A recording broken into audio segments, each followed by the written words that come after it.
کوئی منسٹر کام نہیں کرتا، اس کو پتا ہے مجھے پوچھنے والا نہیں ہے. بڑے مزے سے آپ دھوس دان لی ہے. کل ایک وائرل ایک ویڈیو چل رہی تھی کسی فیس بک کے اوپر، اس پہ لکھا ہوں ہندی میں کہہ رہا تھا کہ بابا تاڑ ہکڑو ٹکے جو ووٹ ڈیدا آئے ہو تو وہ سوال کرنا آئے ہو بڑا، یعنی اردو میں یہ بات کروں گا. وہ کہتے ہیں تم 1% کا ووٹ دیتے ہو اور اس کے بعد ہم سے سوال کرتے ہو کہ تم نے کیا کیا. کراچی میں زرداری صاحب آپ نے ایم کیو ایم کو گورنرشپ دے دی ان کے کہنے کے مطابق. یہی ایم کیو ایم کے ساتھ آپ کے کتنے اپنے سیاسی اختلافات ہیں. وہی ایم کیو ایم ابھی اس وقت، یعنی ان کو صرف گورنرشپ ہی چاہیے تھی، باقی ان کو علاقے کے لوگوں سے کسی سے کوئی لینا دینا کچھ بھی نہیں ہے. اب اللہ بہتر جانتا ہے کہ آگے آنے والے الیکشن میں ہمارے ساتھ کیا ہوگا، لیکن جو آپ نے فرمایا کہ ہم الیکشن ریفارم چاہتے ہیں اور الیکٹورل اور نیب ریفارم چاہتے ہیں، اس سے صاف ظاہر ہوتا ہے کہ نیب کو ریفارم کرنا ہے.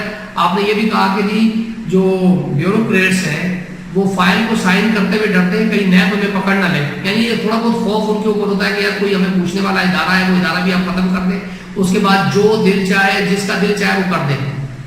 ہمیں تو ایسا لگ رہا ہے خدا نہ خواستہ پاکستان کو زرداری اور نواز لیگ کی قانونی بنانے کا کوئی پلان لگتا کوئی ایسا بن رہا ہے. الیکشن کمیشن نے تو کوئی کام کرنا نہیں ہے. جیسے آج وہ مناظر خان ہے، پوری دنیا کو پتہ لگ گیا کہ جناب انہوں نے اپنے ضمیر بیچے سب کچھ کیا، لیکن الیکشن کمیشن کو نہیں پتہ لگا انہوں نے کیا کیا ہے.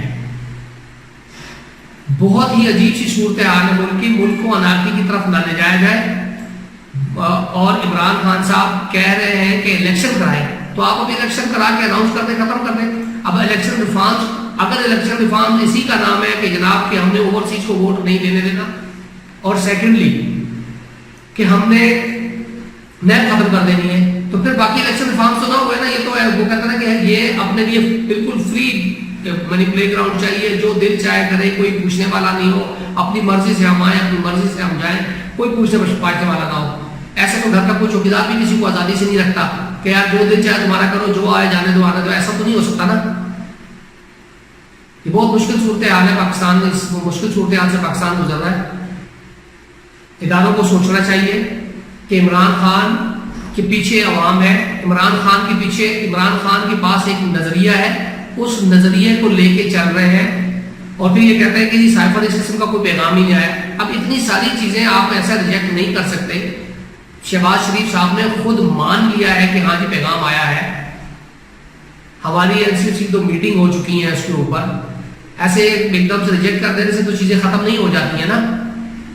باقی اور بھی دوسرے معاملات ہیں، ساری چیزیں چل رہی ہیں. بہت مشکل صورتحال ہے. تو اداروں کو چاہیے کہ الیکشن کرائیں. ملک میں آپس میں افراتفری کے جو حالات ہیں یہ ختم ہونے چاہیے. اگر شاید لوگ یہ سمجھتے ہیں کہ پتہ نہیں عمران خان صاحب یہ لوگ نہیں لا سکتے 20 سے 25 لاکھ، اگر 20 سے 25 لاکھ لوگ آ جائیں گے تو حالات اپنے ہاتھ سے نکل سکتے ہیں. سری لنکا کی صورتحال آپ کے سامنے آؤٹ آف کنٹرول ہو چکی ہے. کیا آپ یہ سوچیں کہ 85 سیٹوں والوں کو حکومت دے دی ہے، باقی جو 150 سیٹوں والا تھا اس کو باہر دیا.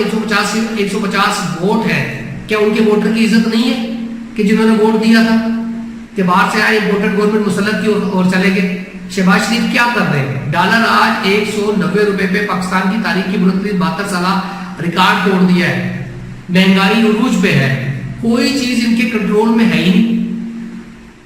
ایسا تو نہیں ہو سکتا نا کہ آپ نے پریس کانفرنس کی بڑے طریقے سے بڑے مزے سے آپ نے ان کو سوال جواب دیا. آپ نے یہ کہا میں ملنا چاہ رہا تھا اپنے کراچی کے دوستوں سے، ساتھیوں سے جو آپ کی جیل میں تھے آپ کے وقت میں. آپ نے ان لوگوں سے مل لیا، گپ شپ کر لی، بہت اچھی بات ہے.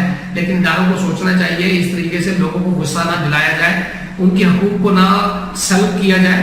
تو ہر ایک پاکستانی کا حق ہے. پیپلز پارٹی کا ووٹر ہے اس کا بھی حق ہے، نون لیگ کا جو ووٹر ہے اس کا بھی حق ہے، وہ اپنی مرضی سے دے ووٹنگ کرنے دیں. جو جس کو پسند کرتے ہیں اس کو آنے دیں. یہ نہ کہیں کہ سوائے صرف ہم نہیں چلا سکتے. اگر آپ چلا رہے ہوتے تو 30 سال کا سندھ کا بیڑا غرق نہ ہوتا. تھر میں ہر سال بھوک پیاس سے بچے مرتے ہیں، ان کو پوچھنے والا کوئی نہیں ہے. کیوں مرتے ہیں؟ کبھی پوچھا ان سے کہ سندھ کا ہیلتھ منسٹر آپ نے کس کو بنایا؟ قادر پٹیل صاحب سے. کیا جس دن سے ہے انہوں نے ہیلتھ کے لیے کون سے کارنامے کر دیے؟ میں آج یہ اپنا زرداری صاحب کے پاس اتنا ہی کہوں گا اور اداروں سے ریکویسٹ کروں گا کہ جتنی جلد سے جلد ہو الیکشن کروایا جائے تاکہ ملک ایک اپنے ڈگر پہ آ جائے. ایسا نہ ہو کہ ہمارا اللہ تعالیٰ معاف کرے ہمارا ملک ڈیفالٹ کر جائے. اور ساتھ آخری بات ایک اور ہے.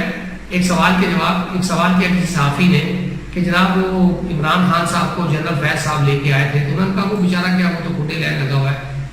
میں یہاں پاک فوج سے ایک اپیل کرنا چاہتا ہوں کہ جب تک آپ ایک تمام پولیٹیشین کو ایک باقاعدہ ریٹن میں ایک ان کو میسج دیں کہ کوئی اگر آپ سے سوال بھی کرتا ہے فوج کے بارے میں تو آپ اس کا جواب نہ دیں، کیونکہ جب سوال آتا ہے جواب دیتے ہیں، پھر جواب الجواب یعنی نہ چاہتے ہوئے بھی پاک آرمی کو جان بوجھ کے گھسیٹ لیا جاتا ہے اور اس کے بعد اور وہ کام خراب کیا جاتا ہے۔ دیکھیں نا، فوج ہٹنا چاہتی ہے، بالکل بہت اچھی بات ہے، فوج سے لوگ محبت کرتے ہیں، فوج کے لوگوں کے دلوں میں دراڑ بھی اس قسم کے سوال ڈالتے ہیں نا، یہ ختم ہونے چاہیے۔ تو جہاں رہیں خوش رہیں، اپنا اور دوستوں کا خیال رکھیں۔ پاکستان زندہ باد۔